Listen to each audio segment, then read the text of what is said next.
Friends of the IDF. Jen, could you please set the stage for what the Friends of the IDF are exactly? Well, like an auxiliary, right? It's like the booster club, if you will, of the organization, or like the band parents of the band, right? There's always an auxiliary to an organization. I think that's the way I would call it. The Friends of the IDF, it's because the IDF doesn't get enough money from our, military industrial complex and all of our subsidies. They don't get enough. So there needs to be essentially an organization that is an ancillary organization that raises money for the IDF. As if they don't have if our military, it's not like Wounded Warriors, because it's not like that. I mean, it's really more directly for the military, private. As far as I'm concerned, it's one big slush fund for the rich to continue to do their fancy little get-togethers, and this would be a prime example of just that. But there's a little interesting caveat here. Here we go. Welcome you to the grand opening of the Stephen A. Cohen Clinic here in Modi'in, a place of healing, support, and community for the brave veterans of the Israeli Defense Force, our reservists, and their families. Today is not only an opening of a building, it's an opening of a promise. A promise that those who have carried the invisible wound of war will no longer carry them alone. This building is going to be a token of how Israel, as a state, can still prosper in the future. Friends of the IDF, right? So it's like some sort of. I'm just trying to understand. I'm trying to figure out where Modine is. Oh, the menorah, such a nice touch. All right, I'm looking where it is. Where is Modine? Sounds like so. It's actually, yeah. It's not. It's sort of in between Jerusalem and Tel Aviv. But yeah, well, I had a feeling it was in Israel. I was just curious where it was, but yeah. Now look at these people in this audience. Why? They need to go to Turkey and go get some hair. You see, now these people are your donor class of the Friends of the IDF. That's who these big shots are. Well, yes. Once you understand how the money moves around, you'll understand that this is why these groups of people are so much more devastatingly dangerous than somebody like the Donald. First of all, Donald's not that smart. He's instinctively smart, but he's not smart. These are... Okay. He's not that smart. These are savvy, narcissistic. Well, they might not even be narcissistic, but they're sociopathic, if not outright psychopathic individuals.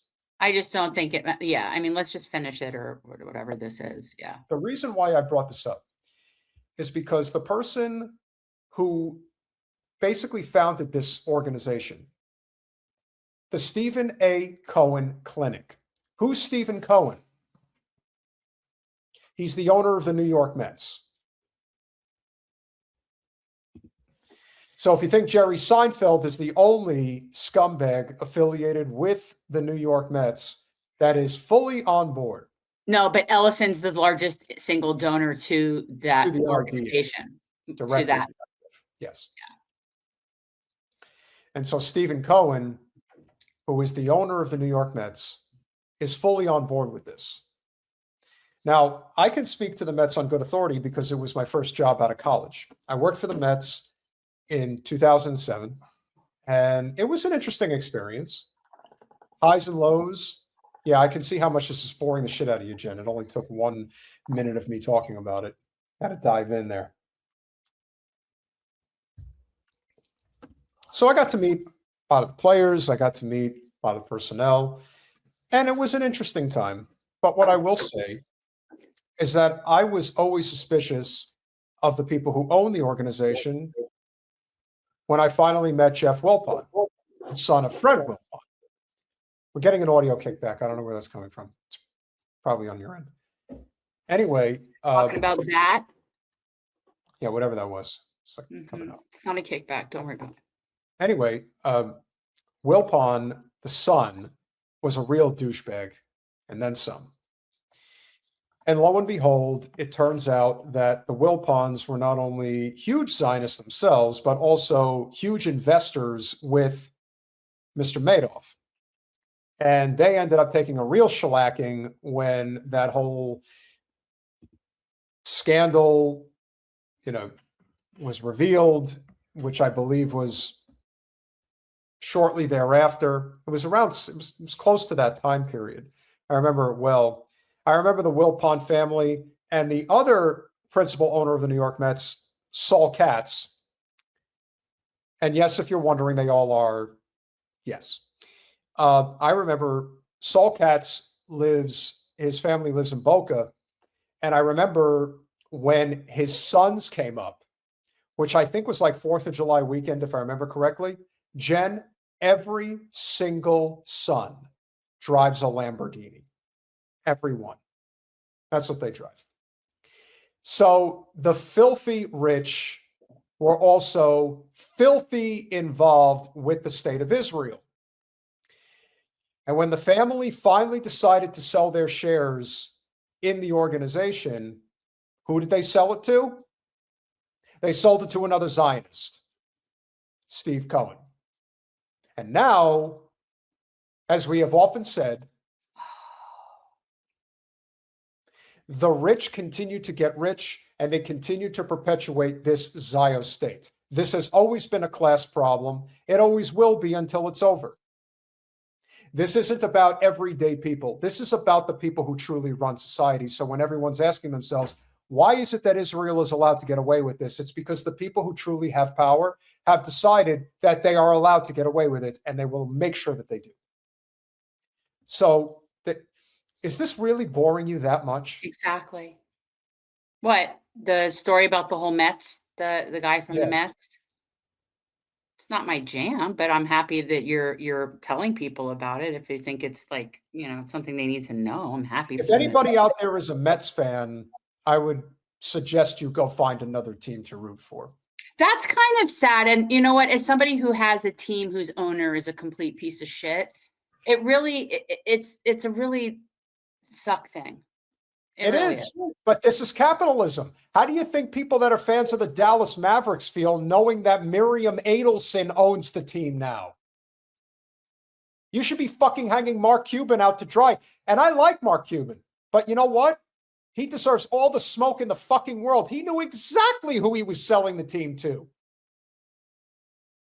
Now, is Mark Cuban, who is Jewish, believe it or not, a raging Zionist? Not that I'm aware of, but he may just be a Zionist, or he may just support Israel on the basis of business. Whatever that is. But you sold the team to Miriam Adelson. You mean to tell me that you have one of the preeminent professional basketball franchises out there when you were attempting to sell it, and you're telling me that Miriam Adelson was the only conglomerate looking to purchase the team? I doubt it. I doubt it. People are not liking that you like Cuban. We don't like him. We don't know him. He's an oligarch. We don't like them. No, I like him from, from Shark Tank. I just happen to. ABAB, all billionaires are bad, blah, blah. Yeah. Listen, Mark Cuban got very lucky. And as thank you, Kat. some guy points out, he did sell the most useless website ever. He sold it to Yahoo for billions of dollars, and they're the ones who got stuck with the bag. It kind of sounds like capitalism. Eventually, somebody's going to be holding the bag, and it's not going to be worth anything. You know who is awesome? Kyrie Irving is awesome. Kyrie Irving is not only somebody who supports the Palestinian people, but he has used his platform judiciously to get the word out there as often as humanly possible. And he is a hell of a talent. I wish there were more people like him. But unfortunately, whether it's professional basketball, whether it's any professional sports organization. I was just going to say, it isn't just sports. It's everything. It's everything. The Zionist controls the upper echelon to society. Not every one of them. No, not Kyrie Irving. Yeah. But that's how the system is designed. Or it's not even designed. That's what the system has become. And so how we I have to read. I have to put it up. So I have to read it because it looks funny, and I couldn't read. Oh my god! First of all, your profile picture, and we're dog people, but come on. poor dog. Oh no, it's just sweet.